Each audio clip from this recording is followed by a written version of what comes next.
A blessed Friday to us.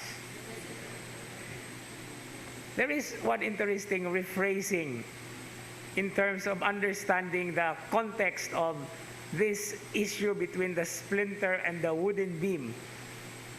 Remove the wooden beam from your eye first, then you will see clearly that there is not even a splinter in your brother's eye. Samtana ninyo. Nga kung tangtangon kuno nato ang nag-ali sa atong mata, there is no splinter in the other brother's eye. You know why? Because from the psychoanalytical point of view, the beam, the wooden beam that is actually in one's eyes is actually reflected in the other person. Why? Because there are so many things that we do not like of ourselves that we see in other people. No? Muna nga makakita ganita og kinaiya nga dili nato kay ganahan nato nya naa dito sa usa ka tawo katong gyud ang tawhana mo dayon atong tirahan. But it's not the person that we're against.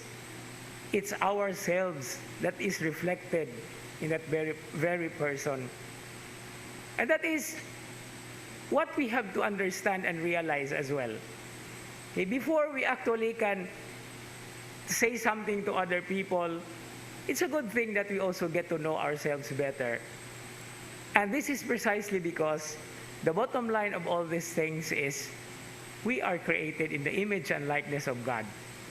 What we see in others is supposed to be or should be the image of God in them, in our brothers and sisters, just as they too will see God's image in our lives, in ourselves.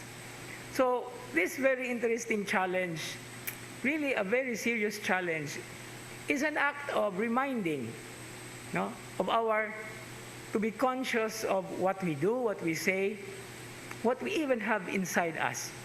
Because all these things are also being manifested, not only unconsciously by us, but also consciously perceived by us in other persons. And I hope this is a moment when we really dwell and grapple with this argumentation. Kay bisan pa nato og piyungan pa, makit-an gihapon nato ang kamatuoran.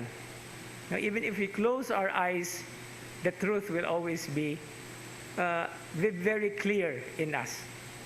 We need to change the not so good attitudes that we have, in as much as we want others also to change for the better.